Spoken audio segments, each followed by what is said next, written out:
1893년 미국 뉴멕시코 커럼포 계곡은 왕의 지배하에 있었습니다. 그의 이름은 로보. 인간의 역사에 기록된 그 어떤 늑대보다 거대하고 지혜로웠으며 잔혹한 전설 그 자체였죠. 로보는 단순한 짐승이 아니었다. 그는 사랑과 충성을 가진 존재였다. 내가 그를 죽였다는 사실은 내 마음을 갈갈이 찢어놓았다.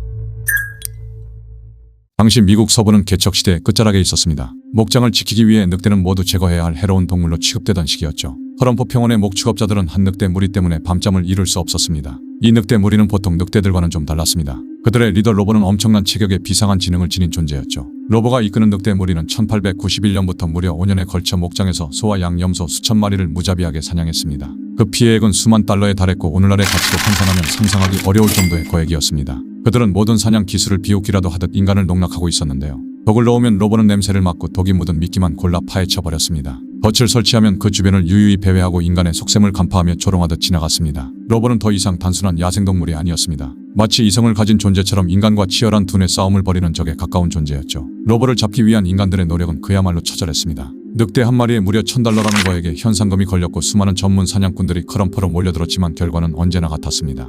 실패. 로보는 그들의 모든 시도를 철저히 무력화시켰습니다. 그의 무리는 독이 묻은 고기에는 아예 입도 대지 않았습니다. 만약 무리 중 누군가 실수로 그 미끼에 관심을 보이면 로보는 그 고기를 땅에 파묻거나 절벽 아래로 밀어 떨어뜨려 다른 늑대가 희생되는 일을 막았습니다. 이 모든 작전은 로보의 완벽한 리더십 아래 움직이고 있었습니다. 로보가 이끌던 무리는 로보와 암컷 블랑카 그리고 성체 준성체 늑대를 포함한 5마리 정도의 소규모 가족 집단이었습니다. 이들은 대부분 로보와 블랑카의 자식들일 가능성이 높았습니다. 이 적은 수의 무리가 5년 동안 수천 마리의 소와 양, 염소를 죽일 수 있었던 이유는 단순한 굶주림 때문이 아니었습니다. 그 배경에는 로보의 뛰어난 지능과 전략적인 지휘 능력이 있었습니다. 로보 무리는 목장의 가축들 중에서도 가장 덩치가 크고 값비싼 소만 골라 사냥하는 선택적 포식 습성을 보였습니다. 더 끔찍한 기록도 남아있습니다. 어느 날 밤 그들은 단 한 번에 습격으로 250마리의 양을 물어 죽였습니다. 이는 배를 채우기 위한 사냥이 아니라 거의 파괴 본능에 가까운 사례였죠. 로보 무리는 식량이 아니라 공포 자체를 사냥하고 있었던 것입니다.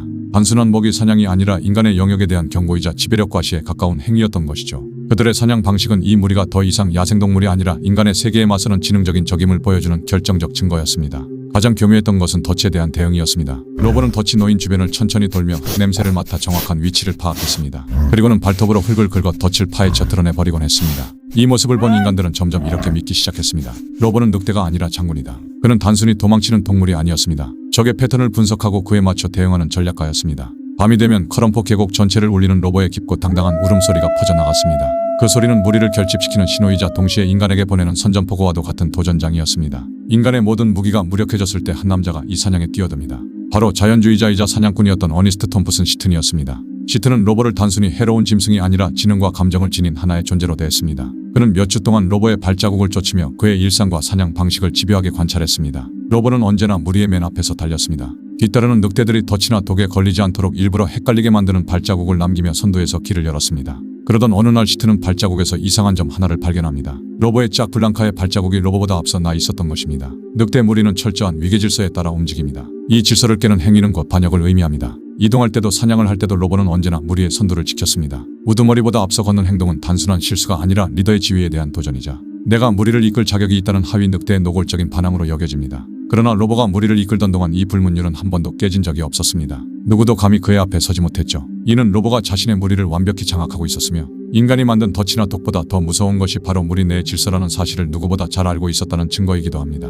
이 흔들림 없는 지배력이 로보를 사실상 무적의 존재로 만들었습니다. 그런데 블랑카의 발자국이 로보보다 앞서 있다는 사실은 하나의 결론을 말해주고 있었습니다. 로보는 단 한 존재에게만 이 절대적인 규칙을 허용하고 있었던 것입니다. 로보의 단 하나의 약점. 그것은 바로 그의 짝이자 무리 중에서도 가장 아름답고 눈처럼 새하얀 털을 지닌 암컷 늑대 블랑카였습니다. 로보는 블랑카를 깊이 사랑했고 그 애정은 그가 무리를 지키고 이끄는 방식 곳곳에서 드러났습니다. 시트는 이 지점을 간파했습니다. 이제 그는 독이나 총알이 아닌 로보의 마음을 겨냥한 새로운 전략을 세웁니다. 로보를 잡기 위해서는 먼저 블랑카를 향한 그의 사랑을 건드려야 한다고 결론 내린 것입니다. 시트는 로보가 이미 독과 덫의 냄새에 익숙해져 있다는 사실을 잘 알고 있었습니다. 그는 덫을 설치하기 전에 모든 쇠덫을 삶아 금속 냄새를 완전히 지워버렸고 오직 사슴가죽 장갑만을 사용해 인간의 채취가 묻지 않도록 극도로 조심했습니다. 미끼로는 신선한 송아지 고기를 사용했지만 덫은 고기 바로 아래가 아니라 블랑카가 자연스럽게 지나칠 법한 동선 위에 교묘하게 숨겨두었습니다. 그리고 마침내 1893년 시튼의 잔인하면서도 영리한 계획이 성공합니다. 로보의 곁을 잠시 떠나 미끼 쪽으로 다가섰던 블랑카가 그만 덫에 걸리고 만 것입니다.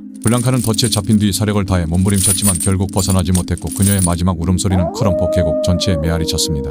그리고 그 소리는 먼 곳에 있던 로보의 귀에도 닿았습니다. 블랑카가 사라진 뒤 로봇은 완전히 다른 존재가 되어버렸습니다.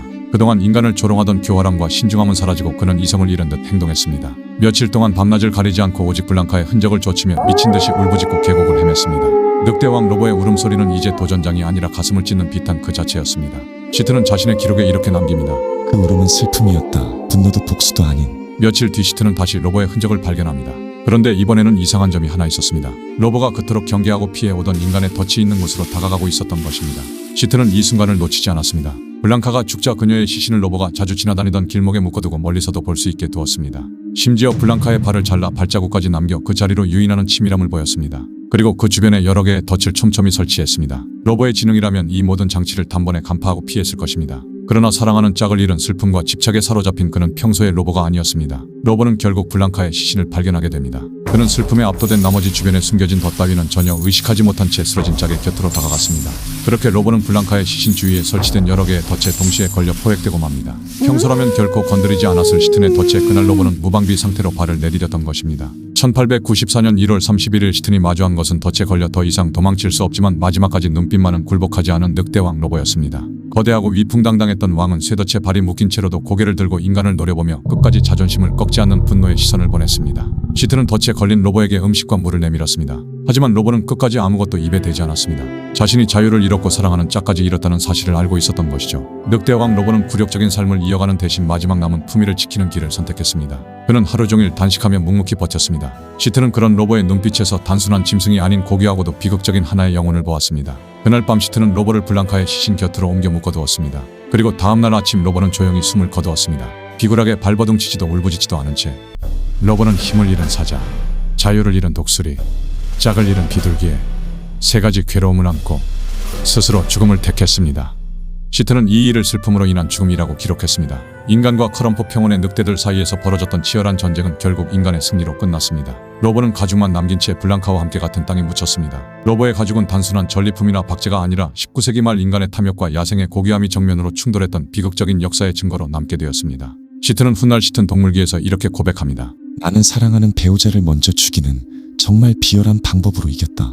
그리고 그 일에 대해 스스로 깊은 부끄러움을 느꼈다고 회고했습니다. 시튼에게 로봇 사냥은 가장 성공적인 업적이자 동시에 가장 큰 죄책감을 안겨준 사건이었습니다. 이 사건은 그를 위대한 사냥꾼에서 야생동물 보호론자로 이끄는 결정적인 전환점이 되었고 그는 로보의 이야기를 통해 전 세계 사람들에게 야생동물이 지닌 지능과 감정 그리고 그 존엄에 대해 이야기하기 시작했습니다. 시튼은 총을 버리고 펜을 들었습니다. 사냥꾼에서 보존과 교육 연구 중심의 자연주의자로 인생을 바꾼 것이죠. 그는 로봇 사건을 계기로 동물의 감정과 지능을 존중해야 한다는 철학을 세웠고 세계 최초의 생태문학이라 불리는 내가 아는 야생동물들을 집필했습니다. 이 책은 서구 사회에 큰 충격을 주었고 미국과 캐나다 전역에서 베스트셀러로 선정되었습니다. 동물이 단순한 사냥감이 아니라 감정과 의지를 가진 존재라는 메시지를 전달하며 19세기와 20세기 초 자연관의 대대적인 변화를 가져왔습니다. 로보가 죽은 뒤 시트는 자신의 작품에 그의 필명인 검은 늑대와 늑대 발자국을 서명으로 남겨 늑대와의 상징적인 유대감을 표현했습니다. 그것은 단순한 장식이 아니라 로보에게 느꼈던 죄책감, 야생에 대한 존중, 그리고 야생동물 보호의 길을 걷겠다는 다짐이었죠. 시트는 어린이들에게 자연 속에서 생존 기술, 협동심, 도덕성 등을 가르치기 위해 1902년 우드크래프트 인디안스라는 교육단체를 설립했습니다. 이 프로그램은 훗날 영국과 미국에 영향을 주었고 시트는 미국 보이스카우트의 창립에도 참여하며 자연 속에서 배우는 교육 철학의 기초를 만들었습니다. 늑대왕 로보는 더 이상 커럼포 계곡을 지배하지 않습니다. 그러나 그의 비극적인 삶과 사랑의 이야기는 단순한 사냥 무용담이 아니라 인간 문명이 야생의 삶과 부딪힐 때 생겨나는 윤리적 딜레마와 비극을 담은 하나의 상징적인 이야기로 남아 영화와 만화로도 제작되는 등 많은 사람들에게 감동을 주고 있습니다. 커럼포 평원은 오늘도 고요합니다. 하지만 그곳을 스쳐 지나가는 바람 속에는 지금도 한 늑대의 울음이 실려 있다고 전해집니다. 바로 커럼포의 왕 로보. 로보는 세상에서 가장 영리한 늑대였지만 끝내 단 한 가지는 이기지 못했습니다. 그것은 인간도 덫도 총알도 아니었습니다. 바로 블랑카를 향한 사랑이었습니다.